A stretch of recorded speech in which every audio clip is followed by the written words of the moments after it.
Boa noite a todos, que a paz e a luz do nosso mestre e amigo Jesus envolva todos nós. Sejam todos bem-vindos a mais um encontro para podermos estudar um pouco sobre o Evangelho de Jesus. Mas antes de iniciarmos este nosso encontro, eu convido a todos a acompanharmos uma prece. Vamos, juntos, elevarmos o nosso pensamento ao alto, até Deus, nosso Pai Criador, o Senhor da vida, até o nosso mestre e amigo Jesus e aos nossos amigos espirituais. Agradecemos a Deus por mais este dia de vida que tivemos. Somos gratos por tudo o que nos aconteceu nesse dia, tanto pelas coisas boas como pelas coisas não tão boas assim, pois sabemos, temos toda a confiança e a certeza que tudo o que nos acontece nos impulsionam para o nosso progresso, para o nosso aprendizado, para o nosso bem. Rogamos ao nosso mestre amigo Jesus, rogamos aos nossos amigos espirituais, que nesse momento nos inspirem, nos auxiliem para a compreensão, o entendimento da mensagem de nosso mestre e amigo Jesus. Graças a Deus. Nesse nosso encontro, nós vamos estudar o capítulo 24 do Evangelho segundo o Espiritismo, que tem como título Não coloqueis a candeia sob o alqueire. Nós vamos encontrar essa passagem em Mateus, no capítulo 5, versículo 15, e em Lucas, no capítulo 8, versículo 16 a 17. Nas duas passagens, tanto de Mateus como de Lucas, elas são muito semelhantes usando palavras um pouco diferentes. Em Mateus está assim: não se acende uma candeia para colocá-la sob o alqueire, mas colocam-na sob o candeeiro, a fim de que ela clareie a todos aqueles que estão na casa.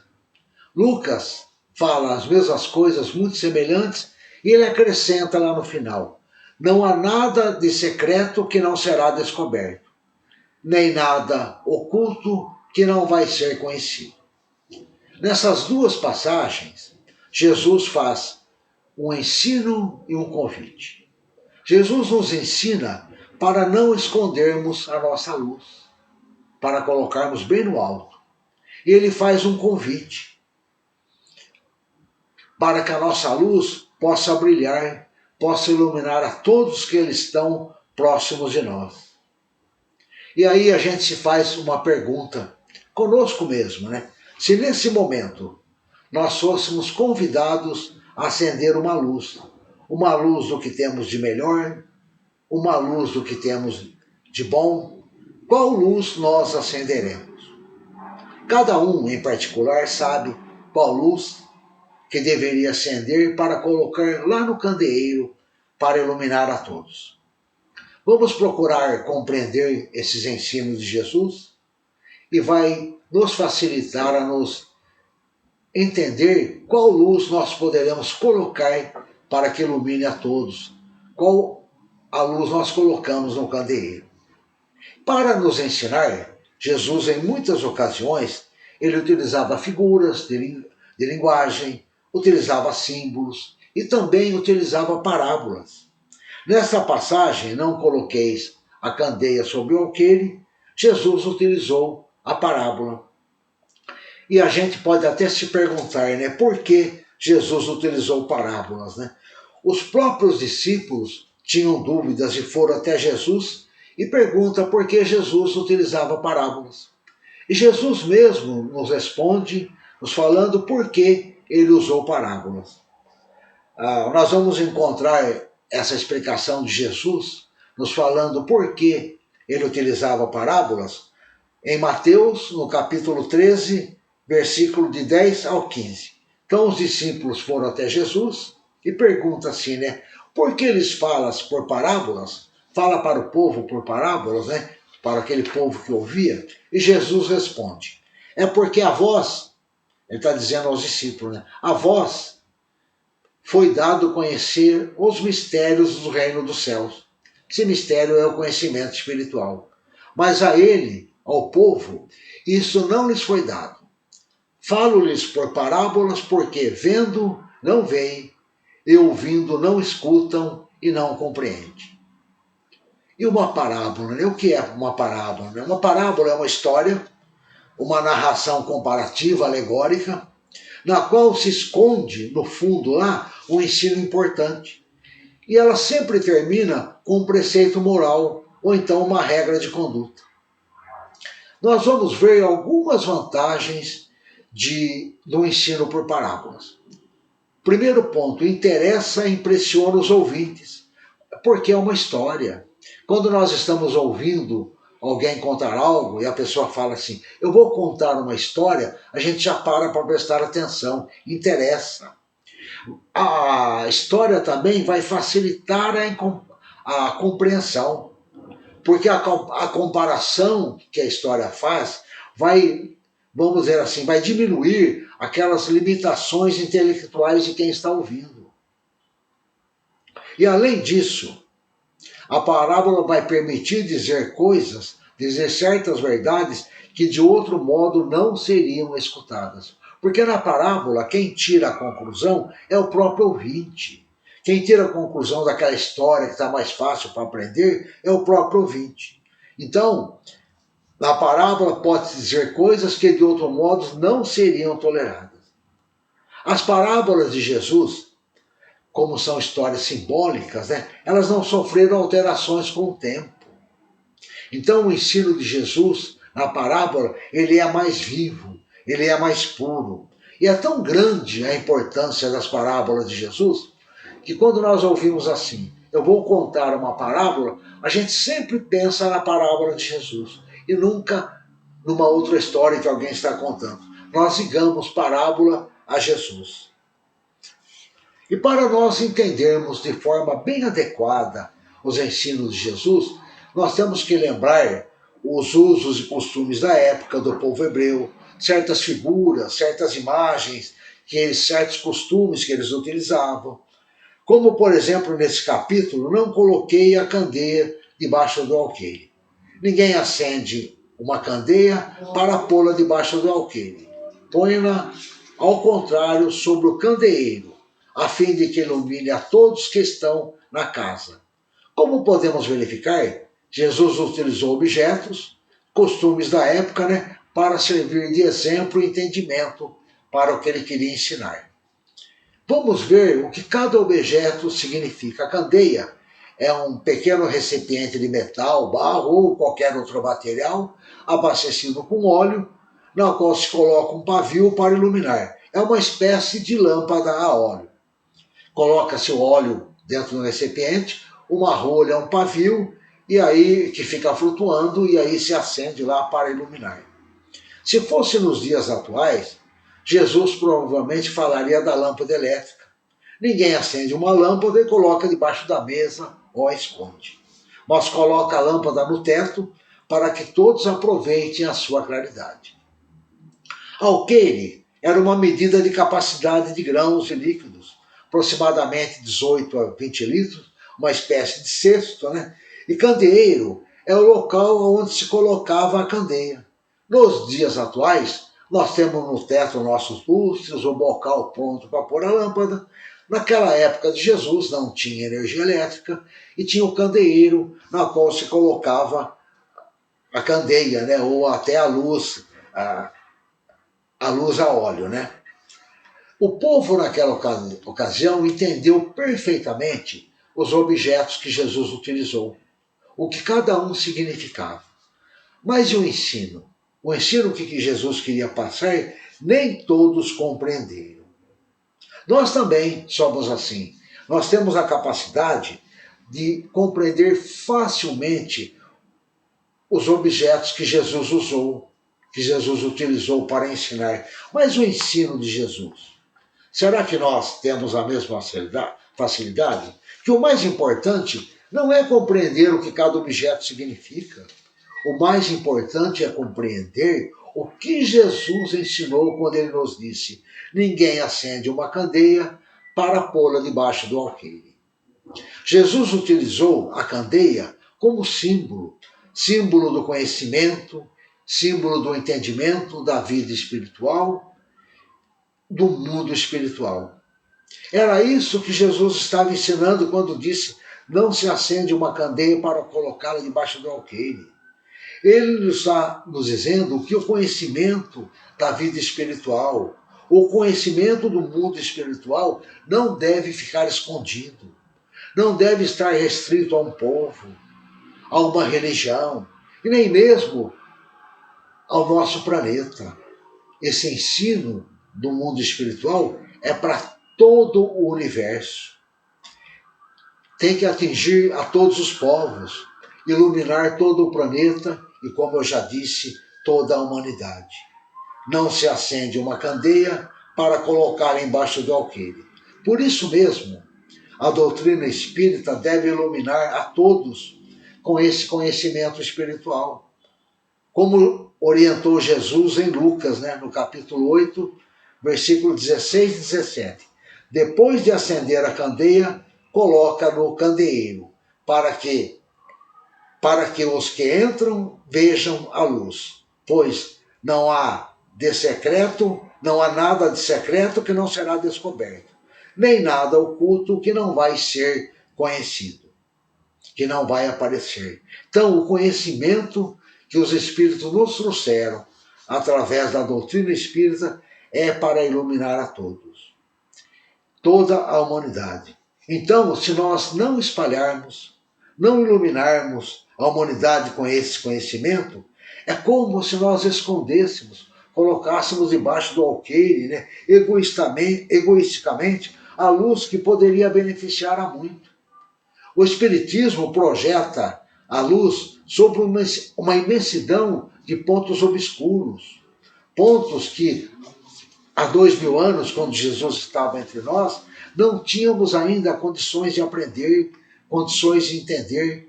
Então a doutrina espírita vem e coloca uma luz, tira um véu, mostra como é, e essa luz que ela nos mostra, nós temos que colocar no ponto mais alto, no candeeiro, para iluminar a todos. É natural que a doutrina espírita não trouxe o entendimento de todo o conhecimento da vida espiritual, do mundo espiritual. Não estamos ainda preparados para receber tudo, temos que amadurecer mais. Jesus esteve entre nós, nos trouxe muito conhecimento, e muitos ainda não estávamos preparados naquela ocasião, que foi ele mesmo que nos disse, muito tenho para vos dizer, mas vós não podeis compreender ainda. O Espiritismo também nos fala de uma maneira semelhante, que muito ele tem a nos ensinar, mas nós temos que estar mais maduros para poder aprendermos. Mas muitas coisas ele nos esclarece, ele nos ilumina. A revelação, ela tem que vir de modo gradual, sucessiva, cada coisa no momento oportuno. Porque do mesmo modo que nem todos os povos estavam prontos para ouvir o novo ensino, nos dias atuais ocorrem as mesmas coisas.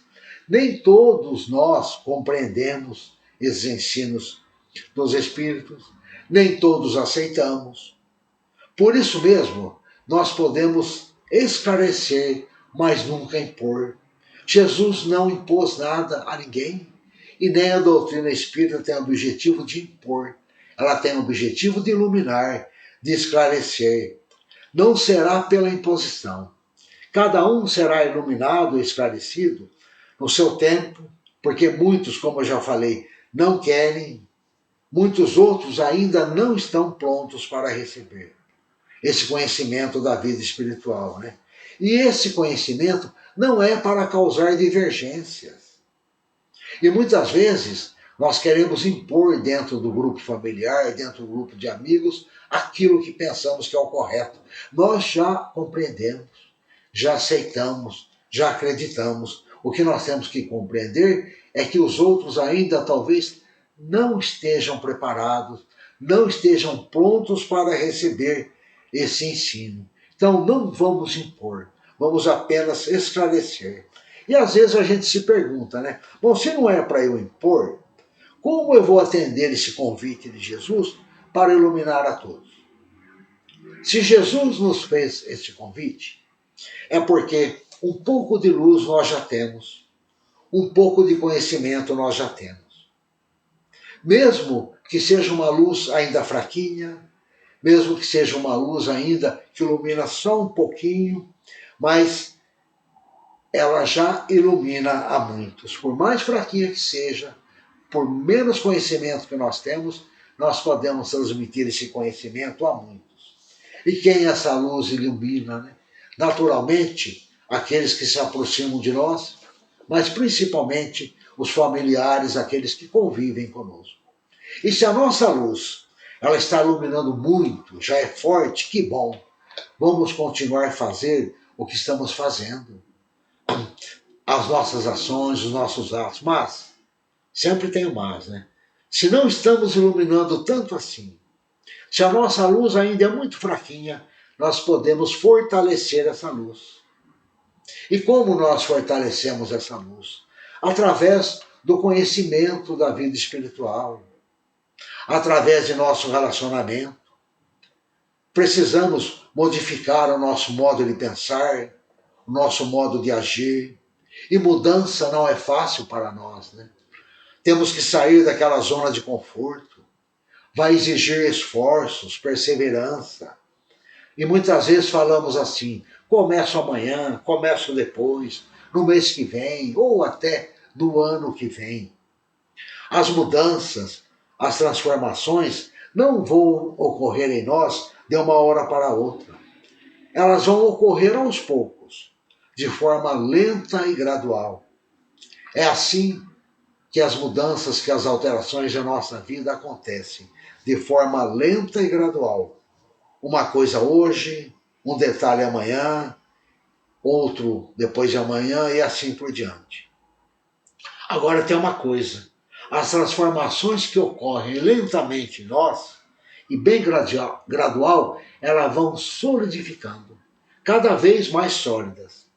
Enfim, para que a nossa luz brilhe cada vez mais, nós temos que tirar de nós o orgulho e o egoísmo. O orgulho e o egoísmo, muitas vezes, encobrem muita luz que nós temos ou que nós podemos transmitir. Se não, nós não eliminarmos a luz, não eliminarmos o orgulho, não eliminarmos o nosso egoísmo, dificilmente a nossa luz vai brilhar. É como se nós estivéssemos colocando a nossa luz sob o alqueire, escondendo. E só para nós lembrarmos, o orgulho todos nós temos. Faz parte do atual estágio evolutivo que nos encontramos, do planeta que vivemos. O que nos destrói não é o orgulho, é o excesso. Não é a vaidade, é o excesso. Nós não podemos deixar que o orgulho domine a nossa vida, direcione as nossas ações. O orgulho não pode, poder até pode, né, mas não deve predominar as nossas ações, comandar os nossos pensamentos, comandar a nossa convivência, o nosso relacionamento. É isso que nós temos que combater. E é sempre bom nós lembrarmos também, para que nós servirmos de exemplo, para que a nossa luz brilhe, nós não precisamos ser santos, não precisamos ser bons naquele sentido de completos.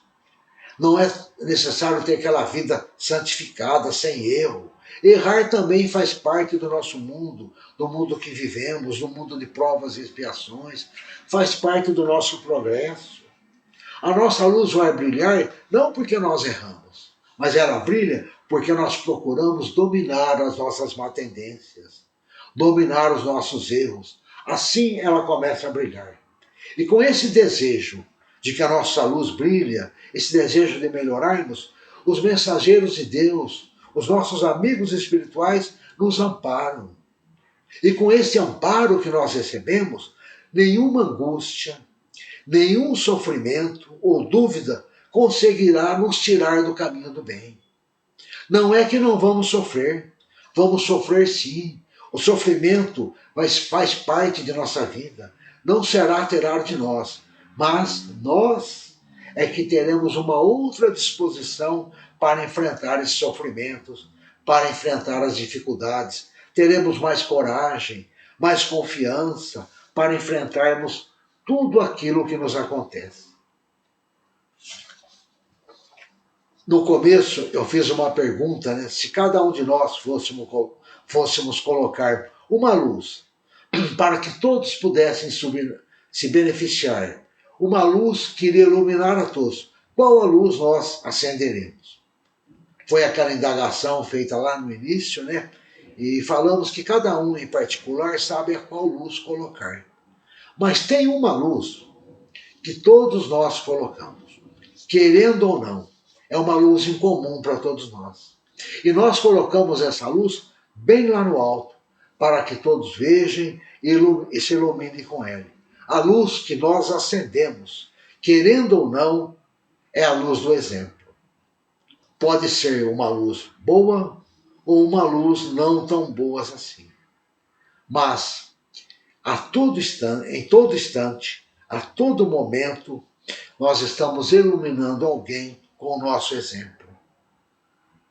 Exemplos que vão diferenciar e influenciar diretamente a vida de muitas pessoas. As palavras que nós falamos podem ser entendidas de modos diferentes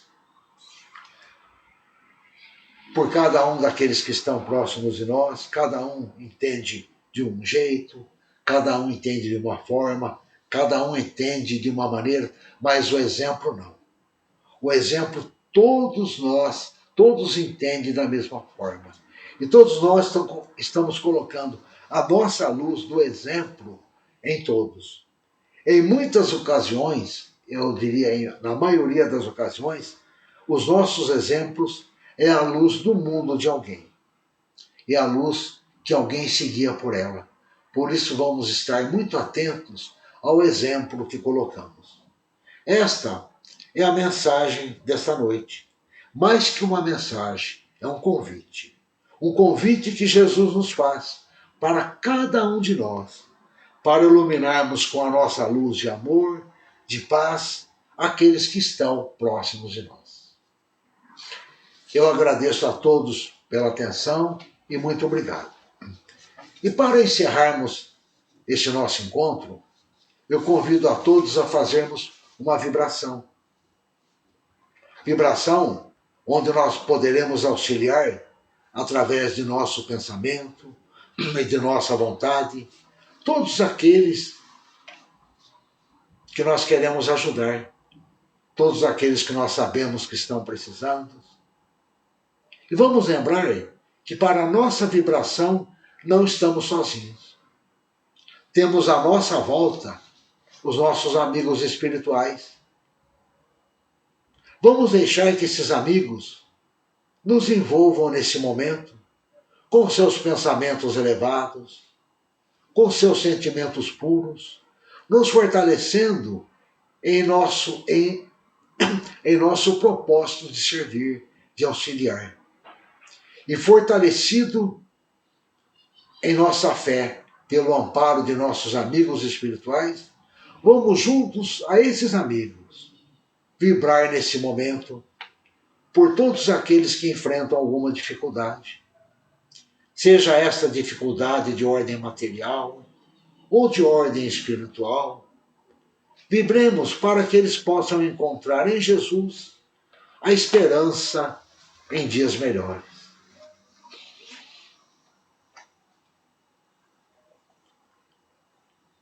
Vibremos também por aqueles que se encontram doentes, sejam em hospitais ou em seus lares.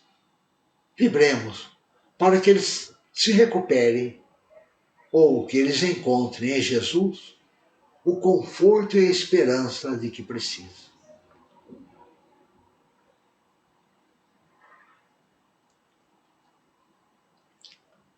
Vamos agora vibrar pelos nossos ares.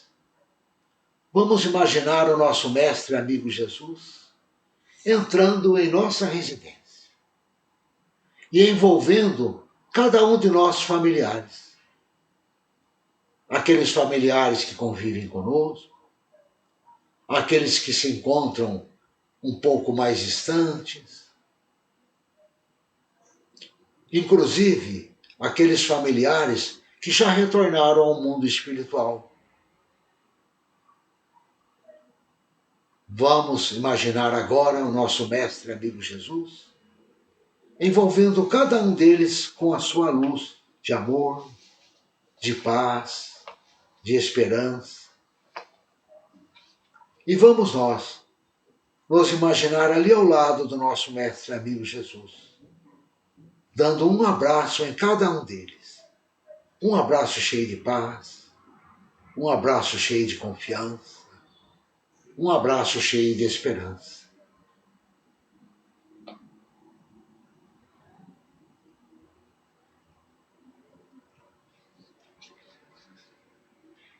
Mestre e amigo Jesus, cada um de nós trazemos em nosso coração aquela pessoa a quem mais desejamos ajudar, ou aquela pessoa que nos pediu, ou mesmo aquela que sabemos que está enfrentando um momento muito difícil.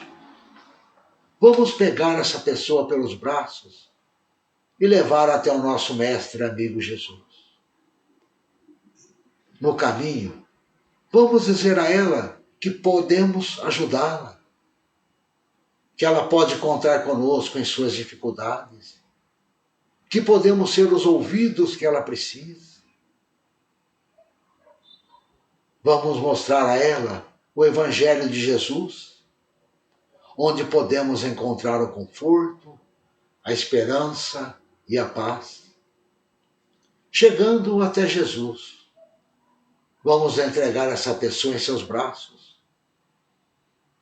Podemos ter toda a certeza, toda a confiança que nesse momento Jesus a acolhe, Jesus a ampara em seus braços. Mestre e amigo Jesus, teríamos muita para pedir por ela, mas não vamos pedir nada, pois temos toda a certeza que nesse momento ela está recebendo de ti tudo o que ela precisa, tudo o que ela necessita.